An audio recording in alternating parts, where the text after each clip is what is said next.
اور 22 سال کا ان پڑھ نوجوان، وہ بکواس کرتا گیا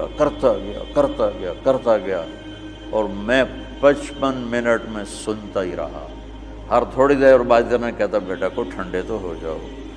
کوئی ہنس کے تو دکھا دو، کوئی آؤ، کوئی پیار محبت کی بات بھی کر لیں۔ آخر میں جا کر کہنے لگا ایک بات ہے کہ آپ کا صبر بہت بڑا ہے، آپ نے مجھے بہت برداشت کیا۔ دعوت دینے میں داعی ذلیل ہوتا ہے، جس کو دعوت دی جا رہی وہ اس کو ہم احترام دیتے ہیں، عزت دیتے ہیں۔ شرابی آ رہا ہے ہم عزت دے رہے ہیں، جواری آ رہا ہے، زانی آ رہا ہے، سود خور آ رہا ہے، تشریف لائیے بیٹھ جائیے۔ تو تیسری بات یہ چاہتا ہوں کہ آپ کا تبلیغ میں جانے کا جو جذبہ ہے وہ نبیوں والا ہو۔ یہ بات کے جذبے بنے ہیں، پڑھانے بیٹھ جاؤں، پڑھنے بیٹھ جاؤں، کتاب لکھوں، کوئی کہیں ممبر پہ بیٹھ جاؤں، کہیں خطابت پہ بیٹھ جاؤں، کہیں درس قرآن مل جائے، کہیں دارالافتاء مل جائے، یا کسی شیخ کا مرید ہو جاؤں تو مجھے خلافت مل جائے تو اور میری پیری مریدی بھی چل جائے، یہ بہت بات کے جذبے ہیں۔ میرے نبی اور صحابہ تھا کبھی عرش پر کبھی فرش پر، کبھی ان کے در کبھی در بدر، غم عاشقی تیرا شکریہ میں کہاں کہاں سے گزر گیا، کہیں راستوں میں تنہا کہیں ہوں ورود صحرا، میں جنوں کا ہم سفر ہوں میرا کوئی گھر نہیں ہے۔ یہ جذبہ پیدا کرنا چاہتا ہوں، چونکہ جو کام آدمی کرنا چھوڑ دیتا ہے وہ پھر ذہنوں سے نکل جاتا ہے، پھر ایسا نکلتا ہے کہ وہ بھولنا بھی۔ اب میں بے شمار حدیثیں بھول چکا ہوں، اللہ کا فضل ہے پاکستان میں سب سے پہلے حدیث کی نص کو بیان میں اللہ نے میرے ذریعے سے پیش کروایا، ورنہ کوئی عالم حدیث حضور نے فرمایا کہ جو 5 وقت نماز پڑھے گا اس کے گناہ معاف ہو جائیں گے، اس طرح تو بیان ہوتی تھی، لیکن اس کو اس کی نص کے ساتھ من قام رمضان ایمانا و احتسابا غفر له ما تقدم من ذنبه۔ اور یہ میں نے نا، یہ ہے بات 82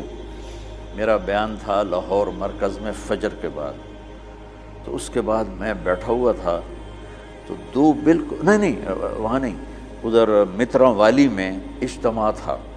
تو میرا بیان ہوا عصر کے بعد، مغرب کے بعد مولانا نذر الرحمان صاحب، تو میں مسجد میں بیٹھا تھا تو 2 بالکل ان پڑھ بوڑھے آپس میں تبصرہ کر رہے ہیں، پنجابی تھے، یار وہ مولوی بچہ جو ہے یہ تو حدیثاں ہی پڑھی گیا، وہ اتنا اثر لے رہے تھے اس کی، قرآن ہی پڑھی گیا، حدیثاں ہی پڑھی گیا۔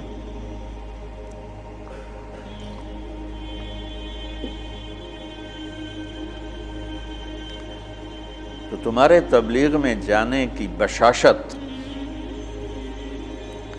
وہ اس کا سبب نص قرآن ہو اور فرمان رسول ہو۔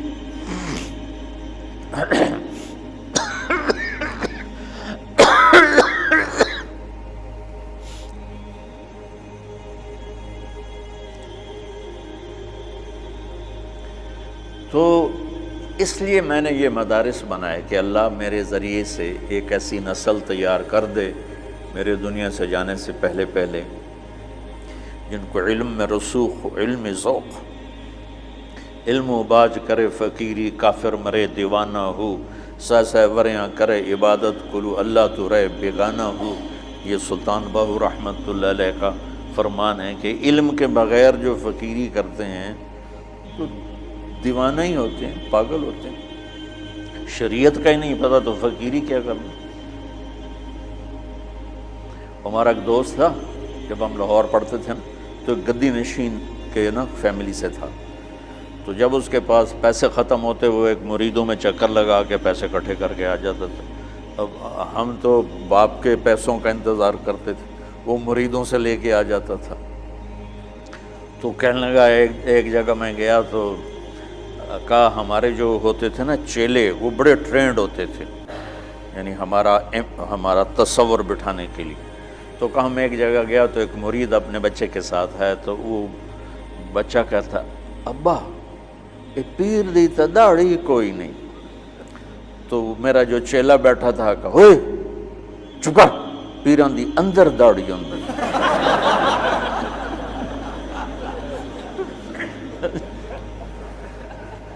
پیران دی اندر داڑھی ہوندی۔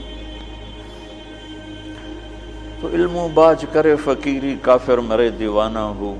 میں چاہتا ہوں آپ قرآن سے جڑو، آپ سیرت پاک سے جڑو اللہ کے واسطے۔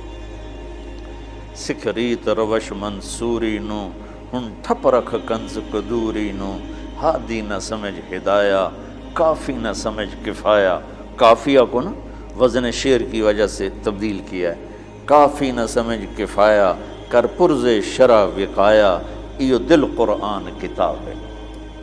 قرآن سے جڑو، سیرت پاک سے جڑو، براہ راست اس سے اثر لو۔ عالمگیری میں یہ لکھا ہے، فتاوی محمودیہ میں یہ لکھا ہے، فتاوی رشیدیہ میں یہ لکھا ہے، فتاوی دارالعلوم دیوبند میں یہ لکھا ہے، وہ ہمارے سارے آنکھوں پر ہے، لیکن ہم مستدل حدیث کو بنانا چاہتے ہیں، ہم سیرت سے اثر لینا چاہتے ہیں۔ میرے نبی نے یہ کیا، میرے نبی نے یہ، ٹھیک ہے ہم مقلد ہیں، ہم غیر مقلد نہیں ہیں، اور ہم علماء دیوبند کی تحقیق پر راضی ہیں۔ ہاں چھوٹا موٹا اختلاف تو ہر پڑھنے والا کرتا ہی ہے، تو اس کا مطلب یہ نہیں ہوتا کہ وہ اس سے نکل گیا ہے، جزوی اختلاف ہر جگہ ہوتا ہے۔ تو تم سیرت سے جڑو، تم قرآن سے جڑو، تمہارے اخلاق عالی شان، تمہیں اللہ کا پیغام پہنچانے کا تمہارے اندر جذبہ ہو۔ یہ تین چیزوں پر میں نے ان مدارس کی بنیاد رکھی۔ اس میں کامیاب ہو سکوں گا یا نہیں ہو سکوں گا یہ تو میرا اللہ ہی جانتا ہے، لیکن میری کوشش اسی پر ہے کہ میں، چونکہ ہماری نسل جو آج مدارس سے تیار ہو رہی ہے وہ انتہائی منفی ذہن کی تیار ہو رہی ہے، اور ایک بچہ معصوم ذہن کے ساتھ آتا ہے اور 11 سال 15 سال کے بعد جس بھی مکتب فکر سے وہ نکلتا ہے وہ باقی سب کی نفرت لے کے نکلتا،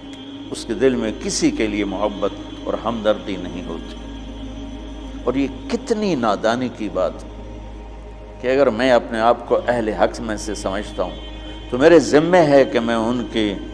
ہمدردی اور محبت میرے اندر اتری ہوئی جن کو میں اس راستے سے ہٹانا چاہتا ہوں،